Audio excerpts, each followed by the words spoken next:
What's up, guys? It's me, it's that ERIC. I am the People's Co-host, Eric Barnes. This is Raw's EBar, so let's get to it. Alright, so, to start the show, it started the same way it had been up until a couple of weeks ago, which was kind of getting stale for me, but it's fine. Started with the McMahons in the ring. I really can't complain because it was really nice to see Stephanie's legs in those shorts. I'm sorry, but it was. So basically they come out to explain a little bit about this big announcement that some of you may have heard about. I don't know, the brand extension. Just kind of explain a little bit more about it, although the things that they said people already knew, I guess. They explained what was happening in those videos that were coming out, so, they didn't really elaborate too much more on it here, but the New Day came out, and they were curious because the New Day is the team. If Roman Reigns is the guy, then they are the team. And the WWE World Tag Team Champions, so they wondered if they had potential of being split up. And it turns out that they do. Apparently nobody is safe with the brand extension, and we could see any team break up. So this all leads to Shane dancing with the New Day because there's needs to be a dance-off for some reason between Shane and Stephanie. And just as Stephanie is about to bust out some sweet moves, we get those zany vaudevillains. Hey, at least they were back on Raw, I guess. Not into this team. I feel like they're both good workers, but the gimmick, it just sucks. I'm sorry, not sorry. They need to change it, obviously. It was a decent back and forth, I guess, but the notable thing about this match is that it was interrupted by Gallows and Anderson, who came out and just beat the living hell out of the New Day.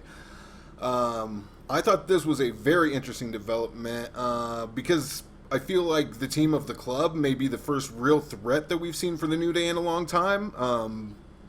At least since they've become face team. Because let's face it, League of Nations, it kind of seemed like filler. Vaudevillains, that seemed like filler to me. I felt like New Day's kind of been spinning their wheels because these teams that they're putting them against, at least I don't feel like they had a legitimate chance of taking the belts away. With the club, definitely feel a little bit different, and I'm looking forward to this feud for show. So guess what, guys? It's time for another Roman Reigns promo. No, God! No, God, please, no! No! No! No! Anyway, so Roman comes out. He says that Seth might be the man, but as long as he's the World Heavyweight Champion, that he's the guy. I'm sorry, but in my opinion, the guy seems so much lamer than the man. If someone was like, hey, you can be the man or you can be the guy. Which do you want to be? Who's just going to choose to be the guy? I don't know. Anyway, at this point, I really feel like no one cares if Roman is a good guy or a bad guy. People are going to boo Roman because he sucks, not because he's good or bad. So, who cares which type of guy you are? So Roman calls out Seth, and Seth comes out and seemingly can't decide if he wants to cut a promo, if he wants to run down, get in the ring with Roman, or neither. So he repeatedly rushes down the ring, backs up, grabs the mic, runs back, and, this segment's gotten a lot of flack. And honestly, at first, I thought that it was stupid too. Eventually, I thought it was funny, just because it seemed like he was trolling Roman after a while. But it was just a weird segment. I don't know. I'm not sure exactly what the people that were putting this together were thinking. And if that includes Seth and Roman, then so be it. I'm just not sure what was going through their minds. I'm not sure exactly what they were trying to pull off, but I feel like whatever it was didn't happen, at least not to the extent that they were hoping for. I didn't really think that it did anything to push the story forward, and really, how could it? Whenever there was not really any interaction between them. So anyway, like I said, I'm not sure what everybody was thinking, but as far as troll promos where you don't say anything... Don't you wish you were me? Next, we had Zack Ryder taking on our United States champion, Rusev. On the way to the ring, they showed a pre-recorded promo of Zack Ryder saying that all he ever wanted was an opportunity.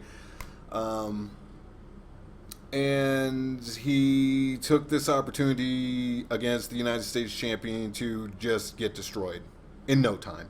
I mean, it was pretty sad. Because, look, Zach, I like you. I got to tell you, it might be time to start considering other options. I'm just saying. So Rusev wins, and he starts talking about what an American hero he is. And at this point, for me, I was just waiting for John Cena to come out. I feel like I couldn't have been the only one, but I don't know. So I figured John Cena would come out. He'd represent for America and, USA and all that, which, that came a little bit later, but we'll get to that. But anyway, ended up being Titus O'Neil, which was a pleasant surprise, I thought. It made me sit up and take notice because he was the last person that I was expecting, to be honest with you. I welcome it. I feel like this is a completely fresh feud. We haven't seen these guys go at it a million times. And with the U.S. title in the mix, it might be our first chance to see what Titus O'Neil is able to do with something that he can really sink his teeth into. Overall, I enjoyed this segment. I was surprised, and I'm looking forward to this feud. Alright, so we also had Endzone and Cass defeating the Dudley Boyz. If you've watched my Raw EBar in the past, you know that I thought that this was an interesting feud. I thought it was good for Endzone and Cass to be in there with the Dudley Boyz, and it was cool. At this point, I think that it's done. I mean, they've beaten the Dudleys clean in singles competition. They've beaten them clean in tag team competition now. 9-time tag team champions or not, they beat them cleanly. So where really is there left to go? I mean, they could add a stipulation match, but I think it's done. I'm not really interested in seeing any more interaction between these two teams. Not never, but as far as this feud that's been going on since their debut, pretty much, I'm good on it. I'm really, off the top of my head, I can't really think of what a great next feud would be for Enzo and Cass, but I'm still definitely excited for their future. Alright, so John Cena made his months-awaited return last night. Comes out, cuts a Memorial Day promo. It's John Cena. What do you expect? I gotta say, I thought that it was good to see him back. I know that Cena gets a lot of hate, and I'm certainly not his biggest fan, but I do enjoy his work, so I'm glad that he's back. So AJ Styles comes out, and honestly, when he first comes out, not a huge reaction. Not setting the world on fire, but my God, whenever it ended up with Cena and AJ Styles just standing in the ring, unbelievable electricity. It was off the charts, and honestly, I wonder how long that chant would have gone on if AJ hadn't finally said something that stopped him. It was amazing. I thought it was really, really cool. Not something you see every week, that's for damn sure. So AJ said he just wanted to welcome Cena back, and that brought out the club, and they start running down AJ, saying that they thought that he was better than that, and he's being a kiss ass to Cena and whatnot. And it basically looks like a standard Raw segment that's going to turn into a tag team match, with AJ and Cena and the club on the other side.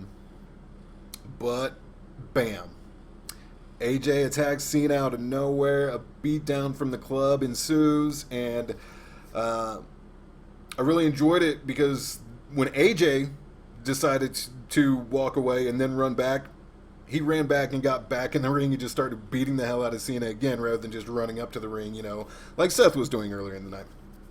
But, Seth was on his own while AJ had backup, to be fair. I don't know. I just thought that this was a really, really entertaining segment. Easily the best segment of Raw. Easily. And I don't think there's even going to be argument on that. Here's my question about this whole thing. if this was all a swerve and AJ and the club have been working together the whole time, which is what it kind of seems like. I know we haven't heard exactly what happened, but if they've been working together this whole time, then that means that they were all working together on the same page as a unit at both Extreme Rules and Payback, and still could not have AJ beat Roman. Not that that's really any surprise. Regardless of that, that was just a thought. But regardless of that, I'm definitely very excited to see this rivalry between Cena and Styles. I'm excited to see their matches. I think this is going to be good. Okay, so in the one short match that the ladies got on Raw this week, which they had at least been given the girls two, there during the whole Divas Revolution or whatever, and it just seems like they're going back to business as usual, and it sucks. Honestly, there's so much female talent that they have that isn't being featured because, I don't know, you have to give them a chance. I don't know. It's just let down. But Dana Brooke defeated Natalya because of a distraction caused by Charlotte. I know that a couple times over the past few months they've had Charlotte tap out to Natty. Never when it actually counted. But, I mean, how many times is Natalya going to let these little distractions and whatnot cost her win after win after win? In my opinion, it makes her look pretty dumb for someone who's been around as long as she has, and I like Natalya. So, I mean, at least we got to see Becky Lynch come out near the end of this segment, but where the hell is Sasha Banks? So, we were supposed to have the legitimate wrestling match, or whatever, however they were billing it, between Dolph Ziggler and Baron Corbin. And they swerved me again because I really thought that it was going to happen with the way that they were going on about Ziggler's amateur background before the match started, and that this was going to... I really thought that it was going to be a technical wrestling match, but I enjoyed the swerve. I thought it was funny. It showed a little attitude from Ziggler that we don't get to see that often anymore, honestly, so I really enjoyed it. But honestly, this feud has been going on since the night after Mania.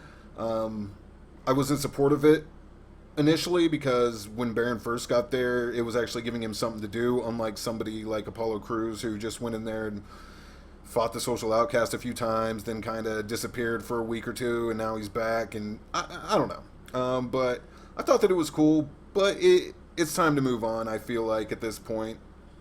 I think a lot of people are just tired of seeing these two wrestle. It seems like whoever Dolph Ziggler gets in a feud with, it's just like match after match. I mean, got to mix it up a little bit. So while I did find this entertaining, but I'm done with it at this point. But did Ziggler and his headgear make anybody else think of this?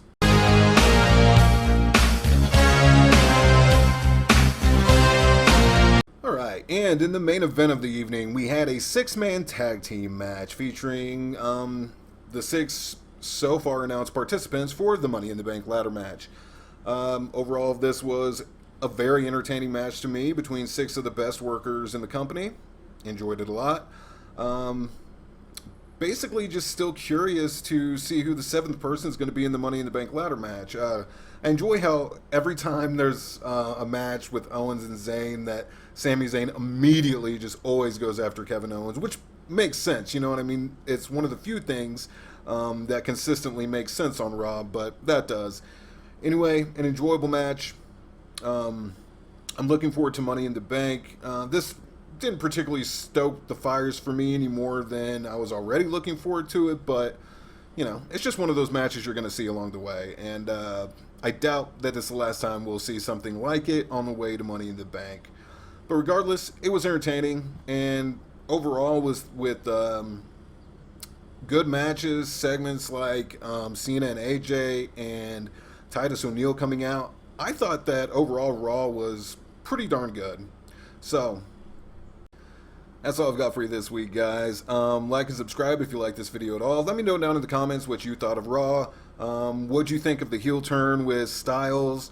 What did you think whenever Titus O'Neil came out against Rusev? There's so many things to talk about. So basically just comment, let me know. I love talking to you guys. So anyway, other than that, as usual, I will see you guys next week. Every day I worry all day about what's waiting in the bushes of love. 'Cause something's waiting in the bushes for us. Something's waiting in the bushes of love.